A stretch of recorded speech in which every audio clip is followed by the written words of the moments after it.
Hi, I'm Dean DeMarzo. And I'm Tori DeMarzo. And you're listening to Relatively in Tune, where we talk to creative people and the people close to them. Today, our guests are Will Leet and Jeff Greenspan. Will Leet is the guitarist of Sammy Rae and The Friends. And Jeff Greenspan is an amazing guitarist and musician in his own right and frequent collaborator of Will Leet. Why don't you introduce yourselves? Yes, I guess I'll start first. Yep, my name is Will Leet. I am a Brooklyn-based singer-songwriter. I've been playing lead guitar with Sammy Rae and The Friends for about 6 years exactly, and we just got off about a 6-month tour, touring our first record. Just wrapped up literally like 3 days ago. Yeah, I have my own solo career as well. I'm a songwriter, collaborator with Sammy and several other people, including this man, Mr. Jeff Greenspan. I don't know if you want to... Yeah, I play guitar in Will's band. We met a couple years back with another band that we've had some mutual friends in, and just kind of clicked early, and it's been fun. Been a fun ride so far. Yeah. So I wanted to ask you, because I found you through Sammy Rae, and I love Sammy Rae, how did you get connected? Like, how did you meet, and how did that whole thing come about? Yeah, so a little over like 7 years ago, before Sammy Rae really even existed, or like the band existed, before she had any music out or anything, I met Sammy at an open mic night in like deep Bushwick, like the last stop on the L train. I went out like on a cold January night. I had a buddy that was like, "Hey, you got to come out to this thing. There's this really talented singer I want to introduce you to." And I like kind of just peeled myself off the couch on this cold night. I did not want to go out at all, but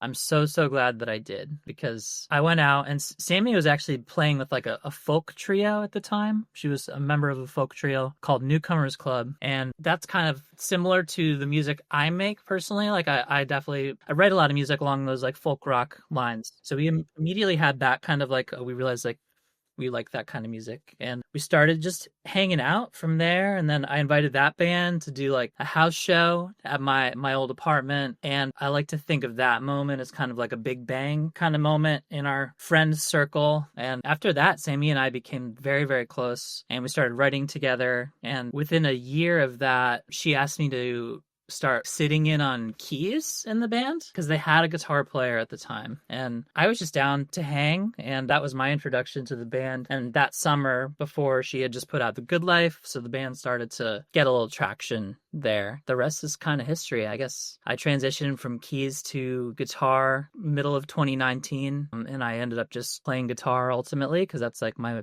main love, my main instrument, and just kind of been going hard ever since. Wow. I think it's so important to note that you originally got it as a keyboard gig. Yeah. That is the timeless, like, everyone always needs a keyboard player. Yeah. Everyone always needs a bassist. If you could play either of those, you will never be hungry for gigs. I didn't even have a keyboard. So I Wait. I had to, I played keys. Like, that was an instrument that I grew up playing, taking lessons. I had to go buy a keyboard at Guitar Center. The gig was a loss inherently. Yes, it was. I took a loss in the first but a gig. good investment. Yes. Yes, exactly. Yeah, just started. I was the keys player for that first year. Like, the first time we played Brooklyn Bowl, like our first biggest show, I was up there playing the B3 organ. Like, I was like, what am I even doing? Like, I've always just kind of messed around on those things, and there I am in front of like 600 people, just like That's all you need to do on the B3. It's about the slide, and you're good. You hold it there for 5 minutes. Yeah, exactly. So, but yeah, that was my origin story. What were you doing prior to that? How did that transition from, because she wound up touring a lot. Obviously, you said you just came back.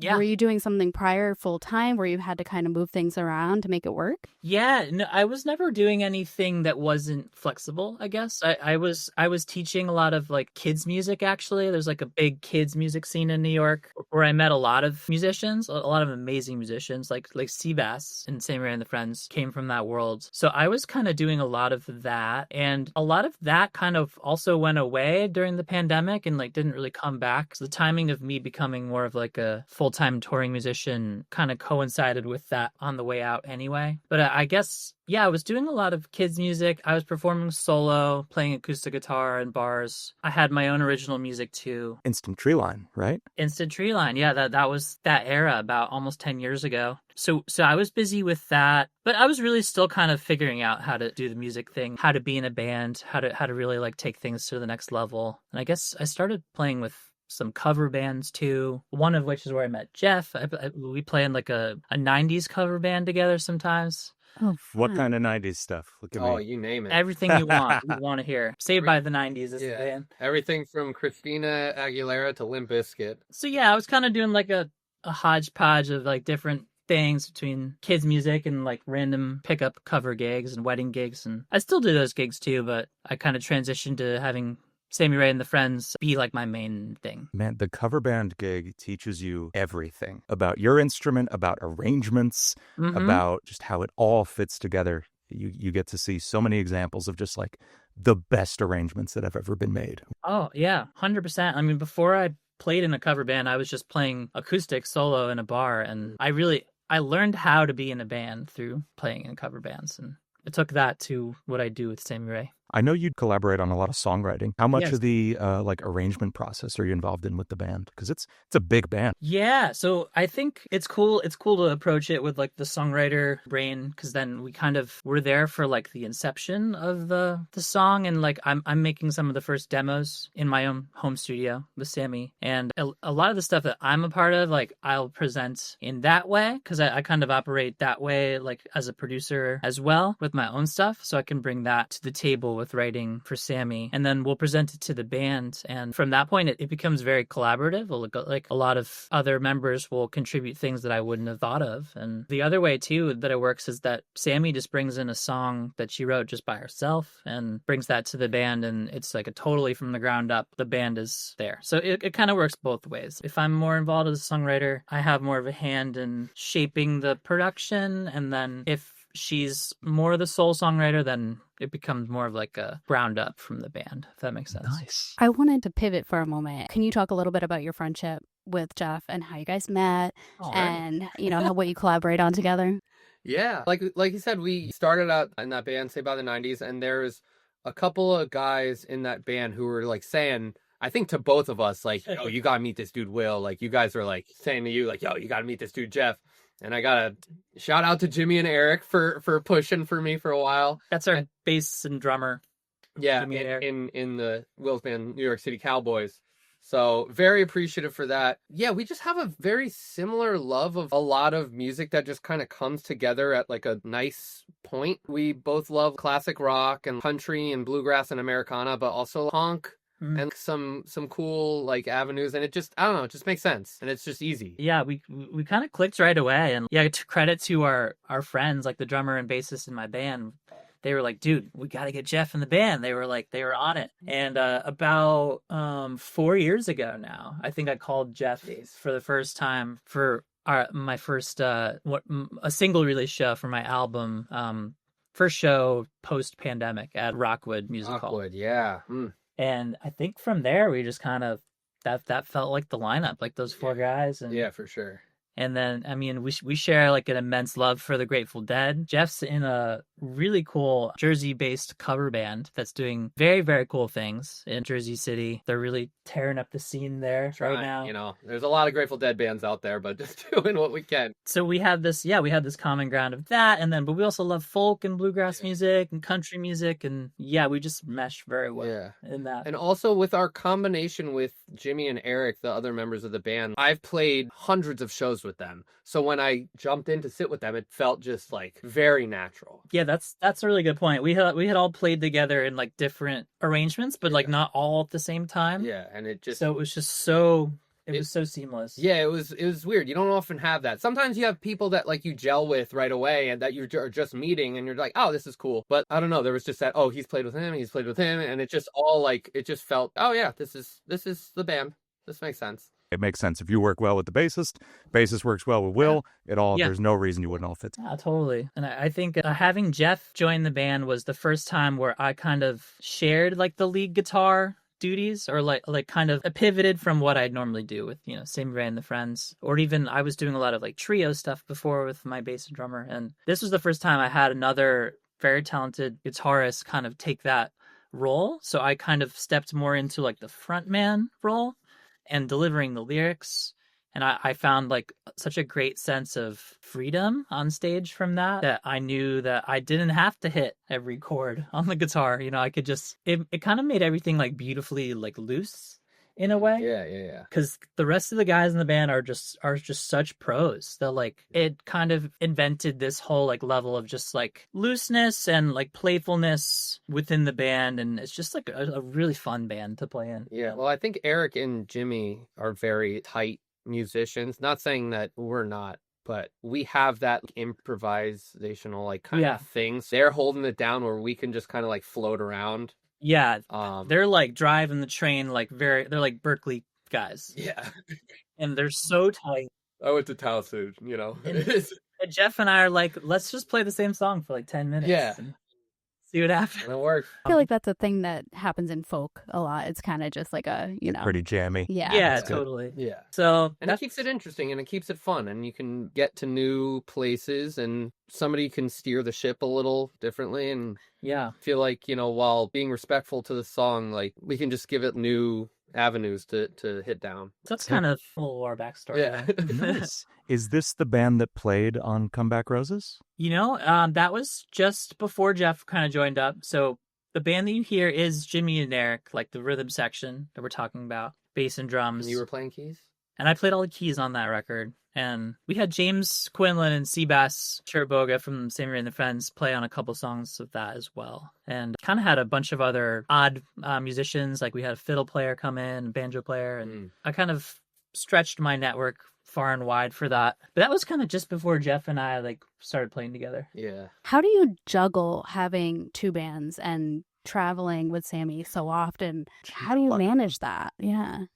Yeah, it's it's a lot. I guess I kind of live and breathe music, and I do think that the last maybe 2 years it's been really intensely like Sammy Rae and the Friends focused with putting out the record and all the touring. So that has kind of taken like the front seat, I guess. But right now, like we're off the road and I'm at a point where I'm making new music again and writing more and kind of excited to just see like whatever happens next. I'm feeling like I'm entering a pretty like creative open chapter, which is exciting. Yeah, I guess it has been challenging at points. Like I did like more of a full tour back in 2023 and it was wedged in between like the 2 weeks I had off between Sammy Rae US and Europe tours. Oh man. And I was promoting that tour while I was touring with Sammy and trying to get content going for that. And I definitely reached a point of like burnout during that.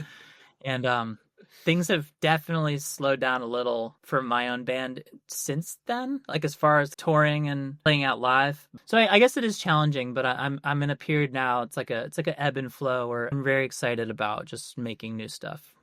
So you're writing a new album? Yeah. What is the process? I release a lot of music, but all as singles. I've put out, 50 singles over the last 3-4 years. But constructing an album from the ground up is a daunting task for me. What is the mindset you go into it with? How much are you thinking big picture? How much are you thinking just at the song level?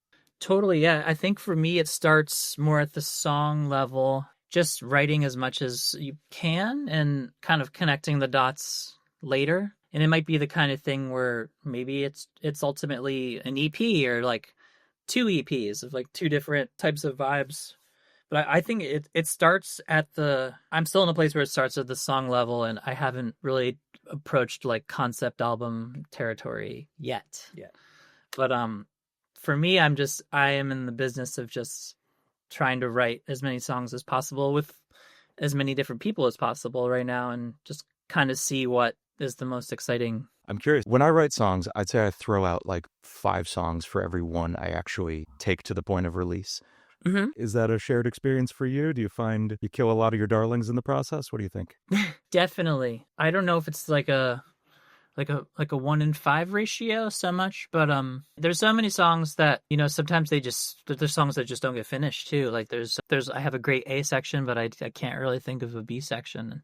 But then sometimes a year will go by and then I'll find the B section and then I'll put it back together like this new kind of Frankenstein song. But yeah, I would say there is I would say, I don't know, maybe 1 in 3 songs maybe makes the cut, something like that. And how do you approach songwriting? Do you write from emotions and things that you've experienced throughout your life, or is it just kind of a whatever sounds good? Because I know everyone approaches songwriting differently. The way he writes used technical, to not have anything to do with, you know, life experience or anything.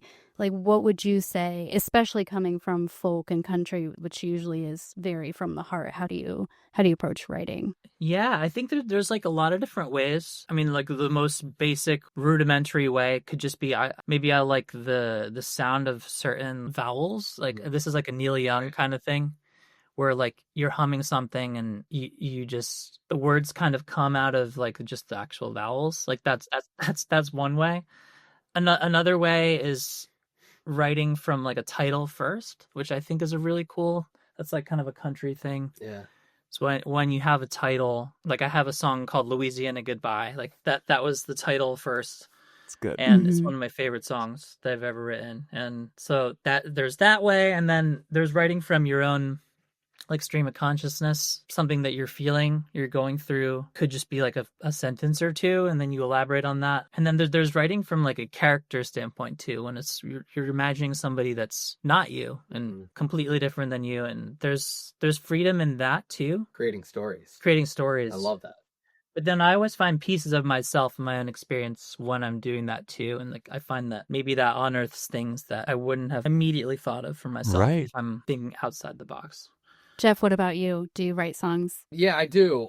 It's just kind of different. Some days I'll be like, I feel like I write like half of my songs while I'm like in the shower, and I'm like, oh, this is really good. That's so real. Yes. That's one of the few places that we're alone without like a cell phone or something to distract us, and we have our like real thoughts popping through. But yeah, like Will said, the phonetic thing is very, you can have this line that on paper looks great, and when you just go put it in your mouth, it's like, oh no, these words feel stupid. Yeah. Like, I don't like this. And you have to like, reroute it. And I did a lot of writing about my own experiences and relationships and heartbreak and that kind of thing. And I stepped away from that for a little bit to try to do more of that like character kind of, because it's fun. Then it's just, there's no rules. It's just, it doesn't have to relate to anything, and it could be nonsensical. It could be fake. It could be like out of this world. I don't know. It's cool to have that as an option. The big thing is just to try to get in the habit of just doing it often and like flexing that muscle all the time. For sure. Which I think doing it without the expectation that's a huge thing, that you're gonna write a masterpiece. Like I think, and you judge it too much. Yeah, just go at it from whatever angle you're feeling. And, sometimes you'll strike gold and sometimes you'll forget about it and move on. And, I think there's lots of different ways to open up the Pandora box. Yeah. Pandora's box. And like, you have to write bad songs to get to a good one. You just, nobody just writes 100%. They're all great. Like, that just doesn't happen. But you got to do it, and you got to get through the bad ones, even if it's just like, all right, this isn't going anywhere. Then sometimes you might find something in that. There have been times where I'm like, this is nothing, but I'll like work at it, and then I'm like, oh, I actually kind of like this thing. Or you can take an element of that and rework it and put it in. It's all work at the end of the day. It's valuable whether you go to do anything with it. Like it's a process. And it's like puzzles, kind of like finding those pieces that fit together. It's really interesting, and when you crack it, it's like, oh yes, right there. It feels like you're discovering something that was already there. There's only so many ways these pieces are going to fit together. There's only so many words related to the topic that are going to rhyme and feel good when you say them. Yep. And once you find them, it writes itself. It's great.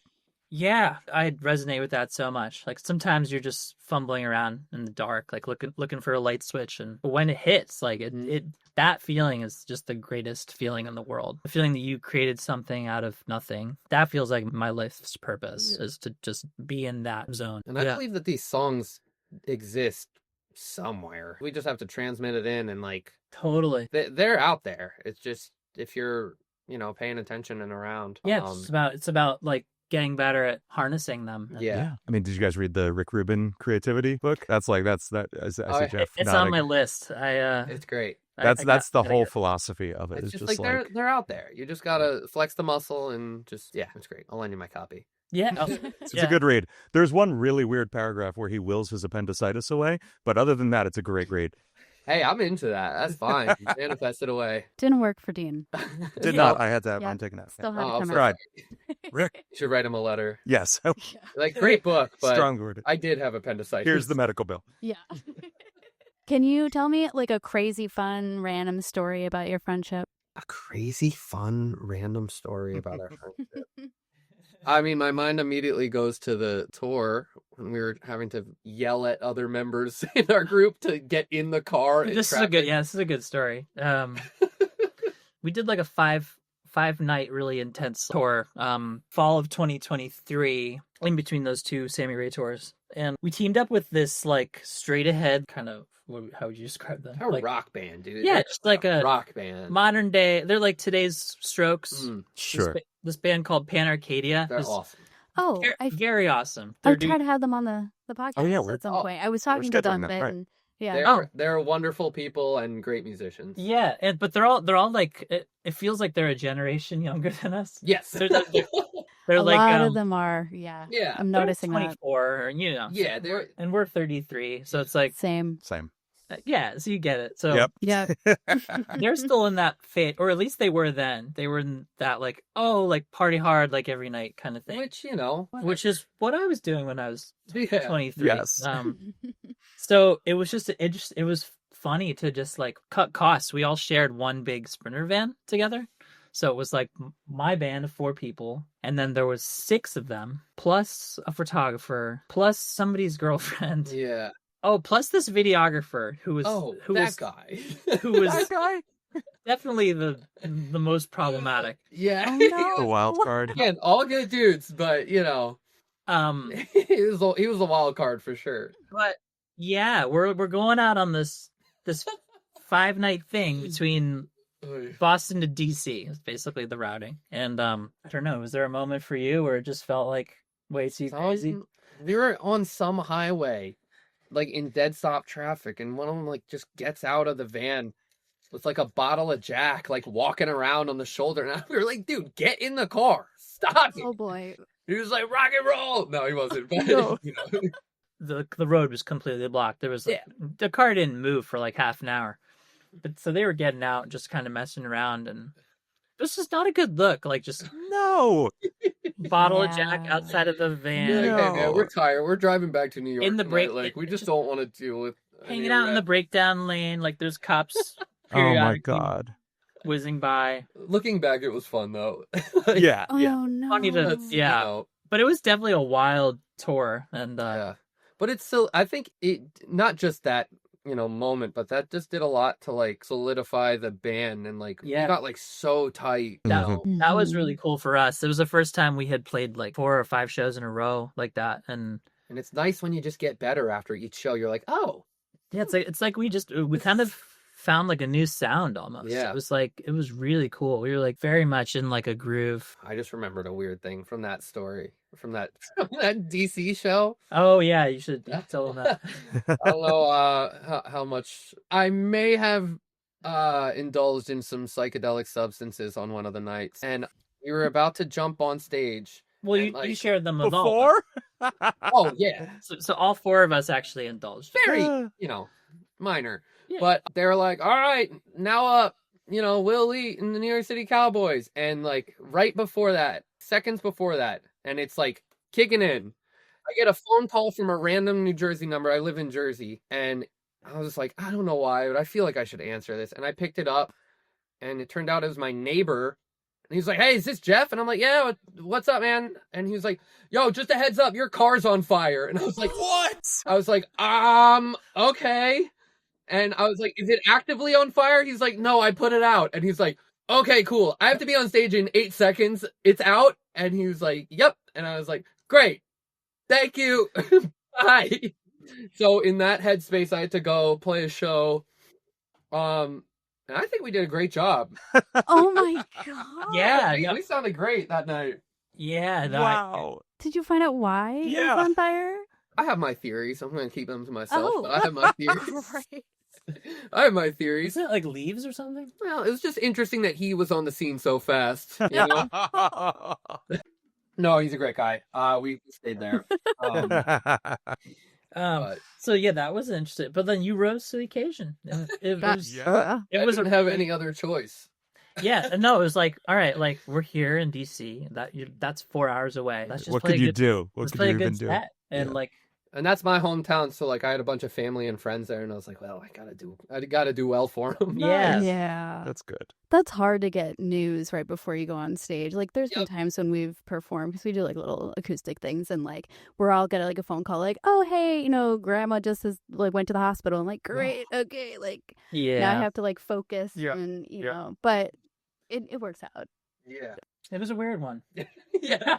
But no, I mean, at the end of the day, like Forgot about that. we felt that was one of the most beautiful sets of music I think we've ever played. And Yeah. we felt like No, we were locked. we felt so connected and like Playing with gas. yeah, exactly. So Well. Maybe not say that. I know But, it did.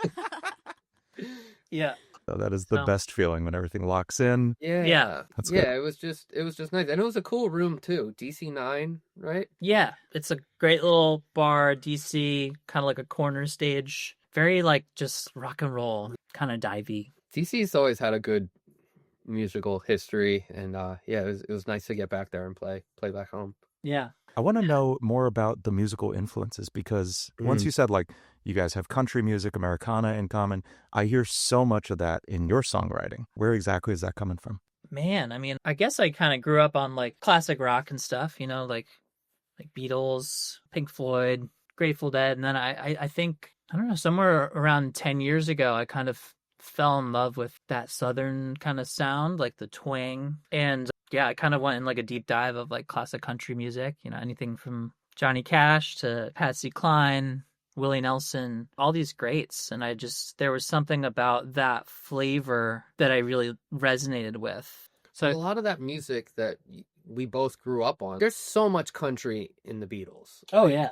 And in the Grateful Dead too. Like they're an Americana band. They pioneered jam music, but like that's folk band. Oh, you know? totally. Especially in the Beatles. I mean, they just covered some of those. Act Naturally, that was Yeah, the Carl Perkins stuff. yeah. Yeah, I So think it's all like right there. I think my deep dive into the Grateful Dead definitely like reinforced how I was already feeling about country music and finding those influences in other like American popular music. But I think I fell in love with like the type of songwriting as well. Mm. I think like the storytelling, the heartache, the sad songs being the most beautiful songs. I think there's something about country that just embraces all of that, and Old school country embraces that. especially Yeah. Less Newer so country, now. whether you like it or not, is more celebratory, which is cool. But also, I like my sad country. I agree. Yeah. So I mean, but I like all types of music though. Living in New York for the last decade plus, I've had no shortage of live music on a weekly basis. And when I was trying to meet people, I would just go to a show like every week, and I would be introduced to this type of music. And there's a cool Boston band called Twisted Pine, like a bluegrass quartet. And there's another now Brooklyn-based band called Damn Tall Buildings that I kind of met around the same time, 2017, 2018, like before I met Sammy even. And I think that might have a lot to do with the sound that I got into for my own record, because it was a big introduction to like that bluegrass sound for me. And I just was like, this is where it's at for me. Just meeting those bands and then like kind of immediately becoming friends with them too. It just became like a staple for me. That was right around the time I got really into the Dead too. So it's just like all these different things I was being exposed to that shaped my love for Americana folk. What made you move to Brooklyn? That's a great question. So I went to University of Connecticut, graduated 2013, and I really had like no plan. Like I was just blown in the wind. And my college roommate, one of my best friends at the time, was just like, dude, like, what are you doing? Let's just move to New York. And I was just like, that sounds like a good idea because I don't have anything else that I'm doing. So I'll follow you to New York. We'll go pay rent.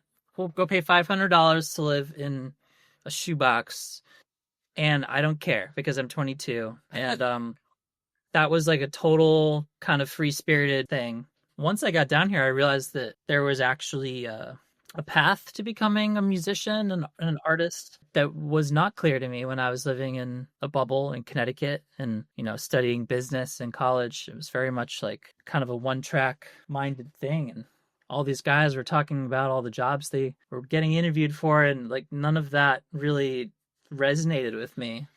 So it was really just like a free spirit thing. Like, let's just give this a shot. And I kind of found my way after that. I'm curious because you say you studied business. What made you want to pick business as your major? Because I kind of struggle with that. I went to school, didn't get into the music program, had to go into communications. Nothing resonates with me that I studied at all. And then got stuck in a job for 11 years. How did that come about? Yeah, so I actually was a music major my first year. I was a voice major. But it was that was also kind of one-track minded. They wanted me to be like an opera singer. Yeah. And there wasn't any kind of other vocal genre there. That was it. It wasn't like Berkeley where you can just study pop or jazz. Like it was just like a small music program in a big school that was just like very much like set in their ways. Opera, Yep. opera. And I only lasted a year in that program, and after that, I kind of floated around. Like I didn't really know what I wanted to get out of college, but I just happened to enjoy like the business and finance, accounting kind of classes. Not in any way like that it was like, oh, this is how I'm going to make money. Like it was just genuinely like I found it interesting. That's kind of how I wound up with a business degree. You had said as you got to New York, you started to realize there was a path to being a professional musician. What were those things you saw along the way? What did that path look like for you? Is that the same path you'd recommend to someone today starting out? That's a great question. So I guess immediately I was lucky because I found this community of people, a lot of like Berkeley graduates and other artists and actors and theater people that were all doing this kids music thing at the time. So we were like in this kids rock band together called the Rockin' Railroad. And I was in a rival kids rock band. Oh, no. It was such a unique time because there was this big network of people and there were like 10 different locations where this was happening on a weekly basis. And that was like when I got my chops up on guitar. I was playing with a drummer and a keyboard player. I was getting paid to do it. And it was during the day, so I still had my nights to go out and check out music and try to pick up other nightly gigs. So it was like a combination of that. And then I ended up I was like busking on the street, and like somebody invited me to be like a resident musician at a hotel bar in Times Square.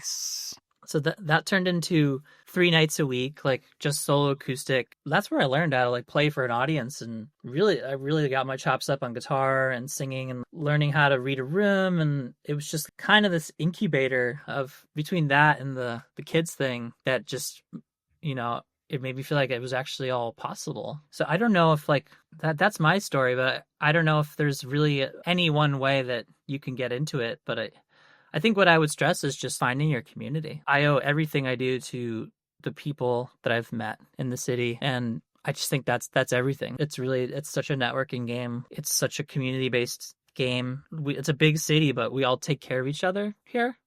We all throw each other gigs, and then there's just so many different branches of the tree. Like once you really embrace your community and continue to grow every little part of it, I guess that's what I would recommend. Just finding your people.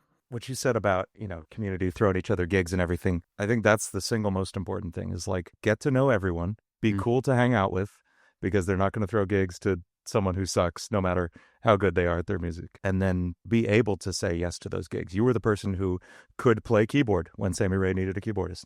You were the person who was available to go play at that hotel bar.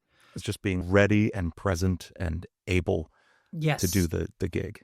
I think, just being open. Like I didn't come to New York thinking that I wanted to be like this superstar. Like I want to be Will Leet. Like I want to be the next John Mayer or whatever. Like I came just wanting to be a part of this community and wanting to know where the scene was tirelessly looking under every rock to find it, and being open to being a sideman in a band.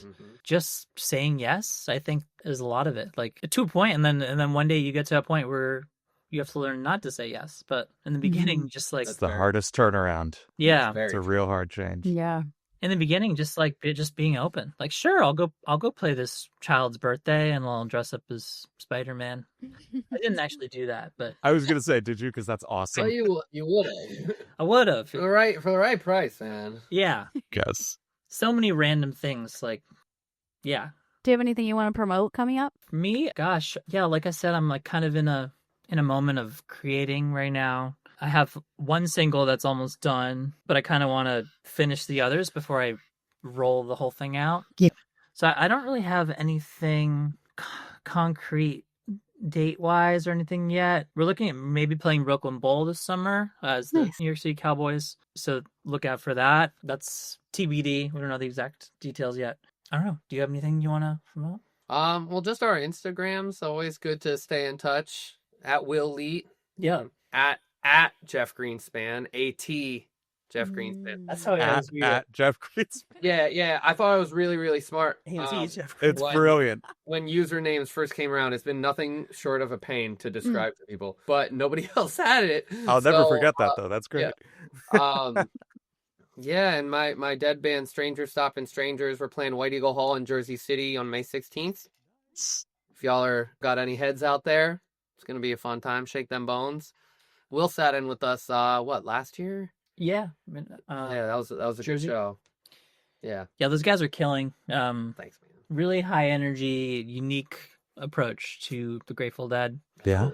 And they just played the Planetarium in Jersey City, like Yeah. the Liberty Science Center one. Yeah, it was like a Oh, mini wow. like a mini sphere. I don't know if we're allowed to say the sphere word, but Yeah.